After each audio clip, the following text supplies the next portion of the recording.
So the ANC in Parliament has been criticized for its decision to suspend MP Mervyn Dirks, who wanted President Cyril Ramaphosa to appear before the Standing Committee on Public Accounts, that's Scopa, over allegations of mismanagement of public funds by party members.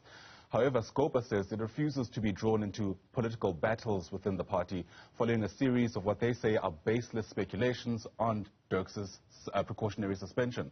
However, Scopa will hear Dirks' requests on Tuesday. Let's try and make sense of these developments, especially when you consider the image of the ANC. Bring in political analyst Oscar van Heerden, who's also with the University of Fort Hare. He argues that the ANC's attention on the conference in December is certainly what is at stake here, not necessarily the so-called bread and butter issues. And Oscar, it's great to have you on the program. Thanks very much indeed for making time. I mean, just some background, right, in case anybody has missed it. What Dirks was actually referring to is a recording that's actually making the rounds, where you can hear President Cyril Ramaphosa mentioning something along the lines of some of his enemies, for lack of a better term, using public funds to launch their own campaigns. Of course, the presidency, or at least Luthuli House, has pushed back, saying this is all being misunderstood. However, it's interesting to see how the ANC specifically has reacted to, at the very least, a call for an investigation from this MP.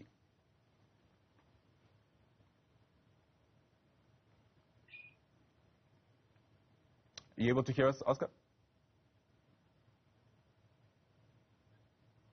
Oh, thanks, Ayanda, for that. Yes, no, indeed. Look, this is just an ongoing saga with regards to the foibles of incumbency. The ANC leadership throughout the country completely obsessed and taken in by the fact that this is an elective conference year. As you know, the elective conference will be in December, and this Mervyn Dirks saga is just one of the elements that is in, towards that particular eventuality and that conference, where they now want to use this kind of footage, which was recorded in a closed meeting, to expose the president. Yeah. And I guess it's difficult not to see everything through the lens of the kind of political context we're in. I mean, it's not just this matter, but also the issue to do with Lindiwe Sisulu's opinion piece. The kind of machinations within the ANC, unfortunately, have a direct impact on not only public discourse, but also the actual work of getting things done in this country. Yes, no, you're absolutely right with that, Ayanda. You know, the fact of the matter is that this infighting is going to mean a suffering for us, the ordinary folk. We already see how it's affecting the Minister of Transport in the choices he's making, good or bad. The choices that Gwede Mantashe is making, and so on and so forth. So it's going to embroil just about everyone in the ANC, and quite honestly, I don't think they care about how it affects me and you. It's all about them. It's about the foibles of incumbency, and they want to make sure that their groupings are going to be the winner at the end of the year.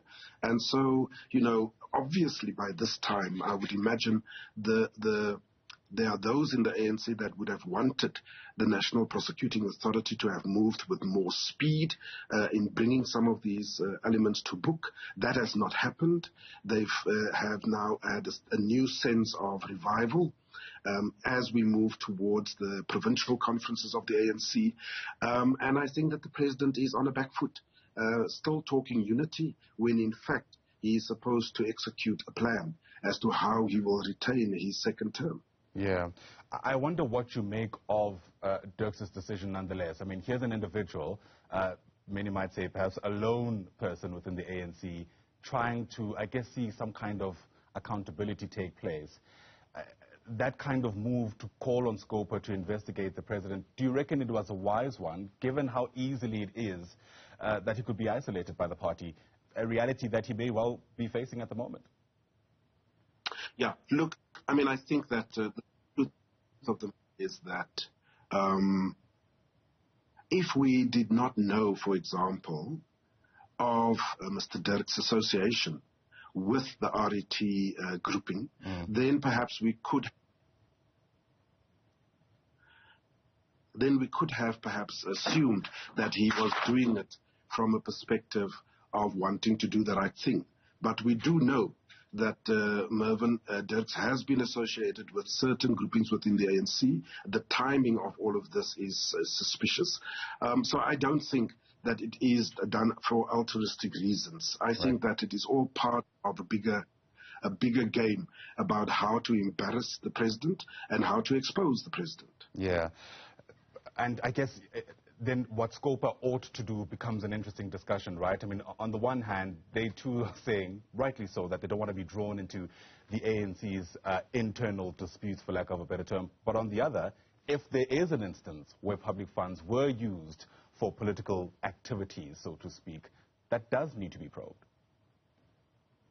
No, absolutely. But the truth of the matter is, as many of us already know, this has been an ongoing thing within government, where government money is being stolen, is being subverted, and used for political ends. You claim to build a stadium of 15 million, and then we find that it's actually just a small little stand on an open felt.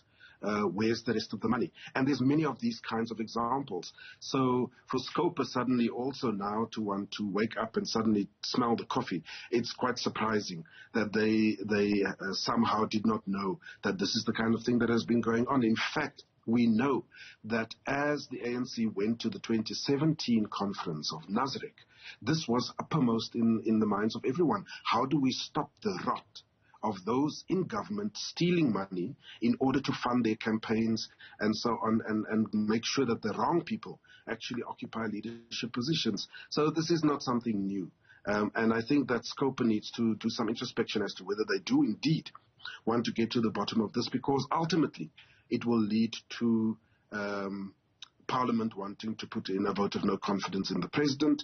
Will it happen before December? It's going to be a whole theatrical show that is going to play out in our courts. Yeah, and, you know, sadly, because of the ANC's hold over government, the country will be part of that show, even if it doesn't want to. I mean, and I guess that brings me to my next question. I mean, there are many people within the party itself who have said that, you know, if the ANC does go down, and we have a lot of data suggesting that, you know, its popularity is certainly waning in this country, if the party is no longer in governance, it'll make sure that the country goes down with it. Is that something you believe would happen? You know, this idea that this glorious organization won't just die a peaceful death, but we all may very well be collateral damage.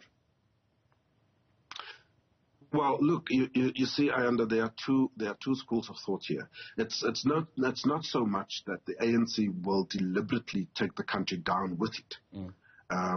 Of course, the ANC will put up a fight in the sense of trying to galvanize support, even if it means becoming a rural party and so forth, to try and stay in power. That will happen. And it's their right to do so. But as to them deliberately taking the country down, I think the argument is really that, can the country afford to not have an ANC?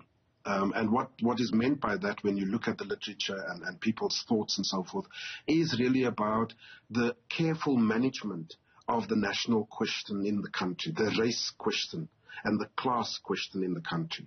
Is the opposition parties in a position to manage what has been managed over the last 28 years? Will the DA, for example, or the EFF, or the Freedom Front Plus, do they have the acumen, the skill set to actually manage that race and class question in the manner in which the ANC has managed it over the last 28 years, with all its challenges and faults and corruption? And if you then look at a DA that is hardly able to contain or manage a race question in its own party, in various forms of their leadership, blacks leaving the party and so forth, it refusing to expand within black communities, will they be able to manage such a question at a national level? EFF, etc., etc. So the issue is not so much that the ANC will take the country down, but it is about, do any other political formation, and this is the thing, Ayanda, it's perhaps not so much about the opposition parties, but there has not yet been a homogeneous, homegrown alternative to this big ANC. Once that happens, I think that the voters will certainly vote for that entity and not necessarily for the ANC. Yeah, and I guess, you know, it really is a race against time. That alternative desperately needed, many might say. Thank you for your take on this. Really do appreciate it. Oscar van Heerden is a political analyst with the University of Fort Hare. Once again, thanks very much indeed.